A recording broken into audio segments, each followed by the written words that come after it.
So in chapter 261 of My Hero Academia, we finally get to see some of the high-end Nomus in action. As Mirko is about to attack the Doctor, a twice version of Johnny-chan steps in to save the Doctor, also known as Mocha-chan. The Doctor then unleashes the high-end Nomus on Mirko, and in one of the last panels, we see that Shigaraki's casing was broken. So the few questions that I have from this one, we talked about it in the last issue or the last podcast. Could one of these Nomus be somebody that we've seen before? And so I know, Devin, you have some ideas about this, so I'm gonna open this up to you on if any of these we might have seen before. So yes, I do think that some of these Nomus we've seen before. I think that the high-end Nomus are Nomus that they have taken old heroes and turned them into like some form of super being. I think they've given them like physical enhancements, quirk enhancements, potentially multiple quirks. I know we haven't really seen anything that they can do. But a big point that I have is publicly stated. I have a theory that the Nomu all the way to the left, he was a very big Nomu, like real jacked. That Nomu is Best Genius, the one that's like real. He's got a big block head and kind of a pointed chin. I know the pointed chin is kind of a aesthetic that's different than a Best Genius, but I think just like the way that he's formed might be something there. I know he's a lot bigger, but like I said, I think they gave them physical enhancements as well, so that would explain why he's so big in this. Yeah, so I guess I was thinking about this more, and I can kind of agree with it because when we look at Aizawa's buddy, the guy that was the warper, he didn't have any sort of brain malfunction or brain sticking out. And that was because he was a real person that was resurrected. So I could see that because he is the one person that hasn't been he was supposedly dead, being resurrected. I could definitely see that. The only thing that does throw me off is the size and then the leg paddings. But I mean, it could easily be known that we see like all of these high-end Nomus are people that we've seen before. But yeah, so Connor, you got any thoughts on that, or DJ? This isn't a real thought, but like the one Nomu on the left, like almost looked like Kamui Woods. I don't know if it was just me. Like obviously it's not him, but like that was the first thing I saw. I thought when I saw that. What? Kamui Woods, the wood guy, the one Nomu. Yeah. Oh, okay. I mean, like obviously it's not him, but like that was just Right. the first thing I thought when I saw that. Long lost brother. I haven't thought about him. He's a cool character we haven't seen in a little bit. Yeah, That was a good point, DJ. yeah. I mean, well, I'm sure he's at one of these fronts. I mean, he's one of the strongest heroes right now. Right. Yeah. Oh yeah, he's at the Mount base camp. That's where he's at right now. We saw him getting ready to go into the mountain resort. Yeah. Okay. Yeah. I mean, Connor, what do you think? I mean, well, I was literally just rereading the last few panels of the chapter, and the Nomu with long hair looks like it's actually a girl because it looks like there's like several angle shots where you can see kind of like curvature on the chest region, which I mean, I'm guessing that's enough to indicate it's a girl base for the Nomu. So I could definitely see there being some sort of connection to your theory, last episode, Xander, about or maybe it was Devin, somebody's theory about the previous successor being one of the Nomus. The hair color's different, but I mean the Nomus have blue skin, I think, so I don't think the colors are exactly indicators of anything. To clarify that theory for the listeners, last episode we were talking, and I think that one of the Nomu could potentially be All Might's predecessor, the woman with the float quirk. That I'm pretty sure she fact checked me, but she is Shigaraki's grandmother, correct? Yes. Okay. Yes. So I said that last episode, but yeah, I think one of them, and I don't know. Again, we're going to be seeing a lot of different areas. Maybe there are high-end Nomus elsewhere, but I could definitely see what you're saying, Connor. Like if there is a woman there, a woman Nomu, and there aren't, if that is the only location that has these high-end Nomus right now, I could definitely see her being one of them. But yeah, I'm out here guessing all types of Nomu. I mean, if they even remotely resemble an old hero, I'm gonna slap a name on them.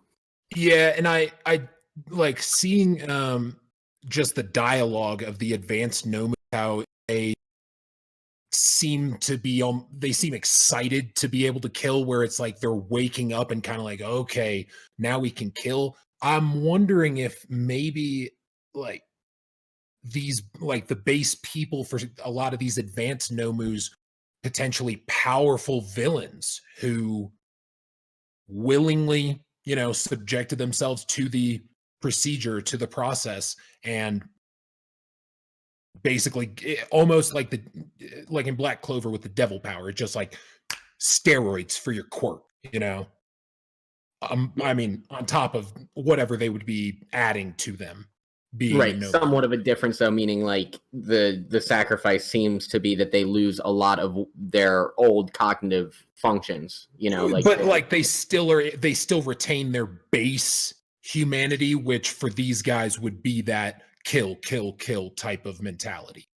See, I had a theory that it was more of, it could be old heroes that they've either killed or brought back, or however, something with what the doctor's doing, basically, because from what I remember reading, like it was saying hero first, like in a bunch of different, like almost like they were remembering that they could fight, like remembering that they were heroes, and that they remembering the act of like fighting, like, oh, we get to fight again, and being excited for that, like kind of that like base level knowledge of just fighting. But he's taken everything good in them and turned it, through that testing and all that, turning them into a Nomu, turning them into like someone bad who equates like fighting with killing and everything. It's difficult to even be specific because we have no concrete detailed information on how that process works especially for the advanced Nomu. Like we don't know the process. We don't know. I mean, we don't even know how Aizawa and Mike's buddy, we don't know how they even got his body and used it, why they would use his body specific. I mean, we just don't know the background behind the Nomu process. So right. I think that's like something, once we get that, it'll be a lot more. Yeah, I mean, understandable. So for my thinking on it is that, so I know it's tying it to completely something else, but like in Game of Thrones, the guy with the eye patch that kept dying and coming back, and how he would say that every time he died, he lost. Dondarrion. I knew you guys would do that. But so every time that he would die, he said that he always lost a part of himself. And I feel like these people, and then whenever you have like Lady Stoneheart, who had been dead for, so long, and then gets brought back to life, and then she's just an absolute killer. She still has some thought to it, like, oh, I'm going to kill the people that wronged me and my family, blah, blah, blah. But for the most part, that was just all she wanted, was to kill. Yeah. And so like whenever you've lived in the afterworld for so long, that you just lose all humanity within yourself, and then you get brought back to this by this one person, and then you just kind of like, that's what your goal is what this one person wants. So that was like one idea on why they're so bloodthirsty.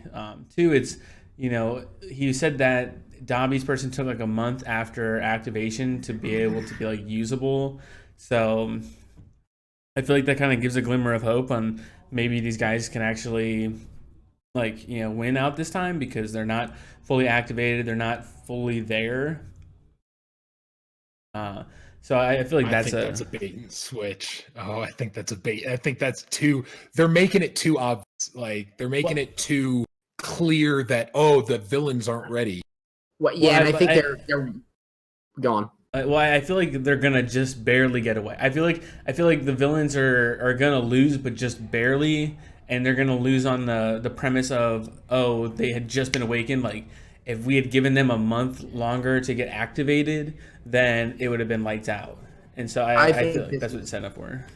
It's just typical manga, anime, leaving that room for improvement for the next arc. You know what I'm saying? Like, I don't look into that at all, because that's just leaving they're only going to get the max 100%, no more power left on his Nomu, the last fight, and then it's going to be the big line where it's like, how could you do that? That was all my power.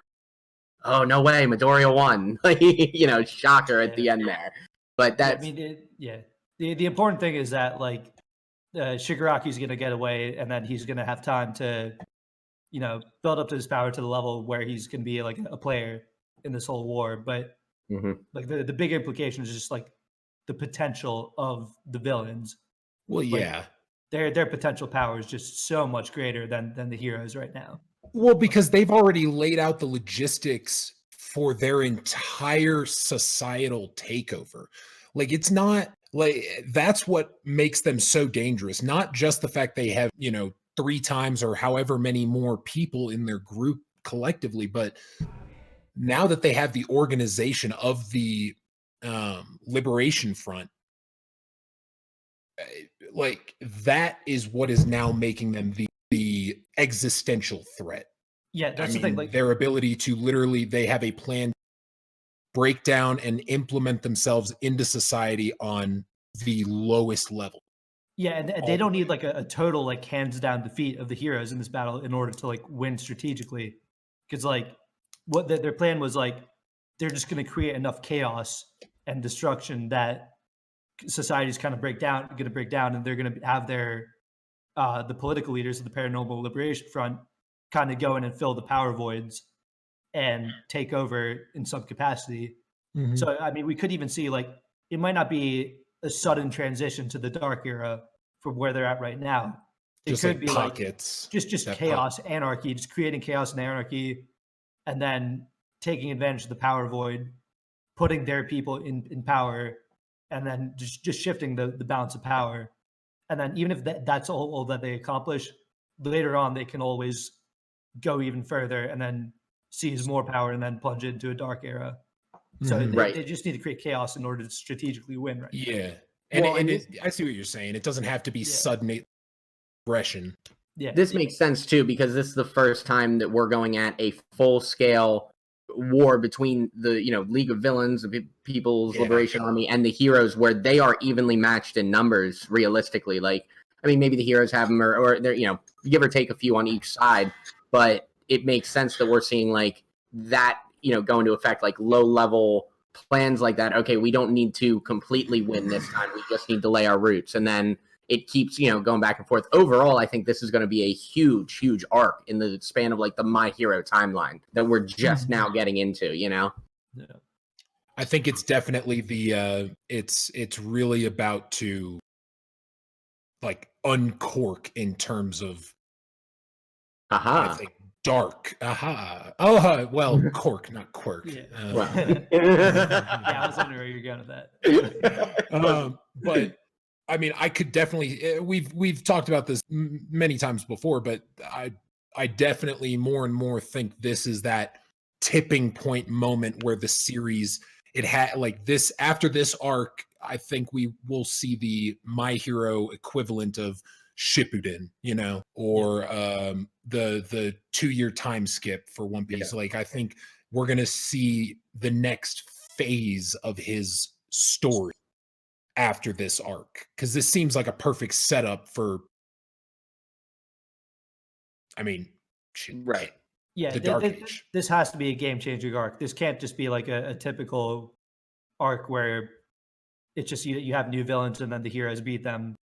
This has to be an arc that kind of pushes the story forward in some sense. Yeah, right. That arc was the overhaul arc. That the new hero or new villain power up and all that stuff. That was as awesome as that arc was, like that was just another arc with another villain.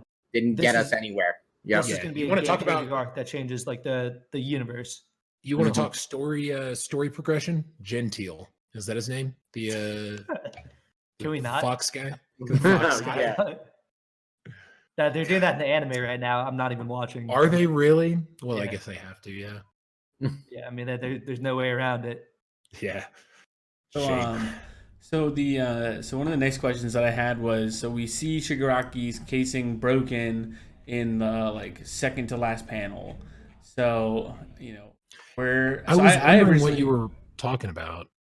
So yes, if you go back and look at it, you see the doctor, 2 panels of the doctor, and said like, but please handle this high ends, and then there's like a little panel, and that is Shigaraki's encasing that's just like broken up open entirely. So I'm interested to see at first I thought, okay, that one Nomu has Shigaraki's hair entirely. I at first thought that that would have been like that was maybe Shigaraki, but not fully transformed yet because he still needed a month to like gain the powers, and then now I'm assuming with this like activation that he would then need like another month to like fully activate. So I originally thought that that would be Shigaraki, but now that you like talk about like the female features, I'm kind of winding back on that. But Well, I don't think they're trying to turn Shigaraki into a Nomu, correct? well, I think they're trying to give him multiple powers, which is what a Nomu is. No, they're right? trying to give him all for one. I think we talked about this I think 2 episodes ago. I kind of tried to break it down in like scientific terms, but like the reason that Shigaraki's progress is taking longer is that they're trying to inject these quirks into his genetics and not like mutate him. The reason he can pump out all these Nomus very quick is because he's not caring about like physical, like there's so many physically different Nomus like that I'm sure take effect when you put a different quirk into them. Like Shigaraki's almost the other end of what he's doing with these Nomus. Also, Xander, I don't think that was Shigaraki's container, because if you like whenever Mirko gets hit and like there's that big panel that you see she gets launched up. She gets launched into one of those pods over some railing, and it looks almost identical to that. Yeah, but that was Shigaraki's. Like Shigaraki's was the one above. Like all the other ones were on like a base level, and then Shigaraki's was above. Like in the previous chapter. I feel like you don't have enough to assume. Devin, is that you looking at the panel? Sorry, I didn't even realize. I was looking at it. Yeah, I think you can see her in the top part of that because she's in the wires of the container. Yeah. Like, because that's when they flash back to her. Oh like, you don't see her.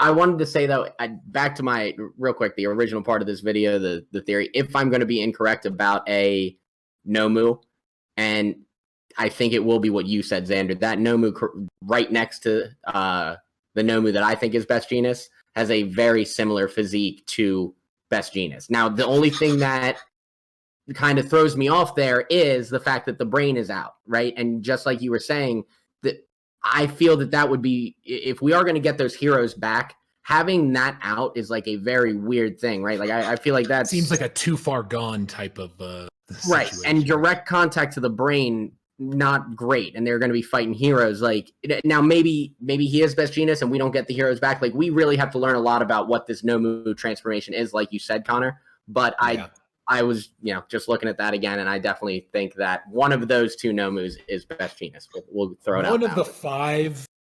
Yeah, one of them out there. Yeah. I definitely like the idea of Best Jeanist being a Nomu, just like Kurogiri. Yeah, but it would be a good callback. This might be a little early to see him. Like that seems like. Well, we probably wouldn't find out next chapter or anything. I imagine find out until some kind of big reveal when they find out, oh, all the Nomus are actually people they might know or have heard of. Just remember, like whenever they do introduce that, that's like a big implication to Hawks and his story, because if Best Jeanist really is a Nomu, that means Hawks crossed the line in a big way. Right. Dude, he's just too undercover, man. Sometimes it changes you. But okay, so that kind of leads me into like the final question that I really had was, what do we think is going to happen in the next chapter? Are we gonna? I feel like this is a good point to kind of like leave off of the hospital, the Jakku hospital part, and take us over to the what is it called? To the mountain resort. Because in the panel with the doctor, you kind of like it looks like you see this like tunnel going off, and so like could the tunnel, or could there be a tunnel in between the hospital and the mountain resort? So could we end up seeing these two collide, like these two groups meet in the middle? That's entirely possible. Absolutely. Yeah. I mean, I think if we do stray away from this, then we're just going to start going into like the beginning of the next attack or whatever, like kind of reset, go back a couple chapters like it was, when they initially attacked the hospital. But other than that, if we stay here, I could imagine just like a bigger, a couple fight panels between some of these high-end Nomus. Like there was the part where it flashes to Endeavor and he says, hey, we're going to be a while. It might even show them like with just the regular Nomus, like getting to Mirko and all that. And then like, wherever it goes from there. Yeah. And we've talked before about like the complaints we have with My Hero, the way that the drawing and fights can kind of be broken up. I really like, this is one of those times when he is trying to balance two storylines and two locations that are occurring simultaneously in theory. It is difficult to follow. Well, and how about, I mean, I get what he was trying to do. It was cool, but how about the frame that was drawn where it was just Mirko's leg, like splitting the panels up and like trying to track where everything was. And I was just spreading the pages. Like, I get it, but I don't know how he draws this. It really does take away from, especially when he's trying to draw characters like Endeavor or something like that. Like, I don't know. There's been great ends of his drawings, like that picture of Shigaraki awakening and destroying the city when he's battling the Liberation Army. Like, great panels. But then there's panels like this, and they just seem so rushed. But I mean, I think what is like, I think he's really good at still panels. I don't think he's as good at like panels in motion. Yeah, like those big one-page panels. Yeah, it's really hard to tell what's going on when there's a lot of motion going on. But when he has like just like a still action shot, some of those could be like really epic. Right, like All Might's punch on All For One. Yeah, well, and there is just a lot of little things that you miss. Like for instance, last episode, a lot of us missed Little Johnny got smashed because it was just a little part, like a little part in the corner of that motion shot. And like you didn't really see anything that happened. You didn't think it was a big deal. Now, I guess that's our fault for not really looking at the panel. But he'll shrug it off. It's hard. It is hard. Like yeah. All right. Well, I think we had a good discussion. But so let us know down in the comments below what you guys think about these high-end Nomus, or any of these Nomus, anybody that we've seen before, and let us know what you think about what's going to happen in the next chapter. Thanks for watching, and like and subscribe.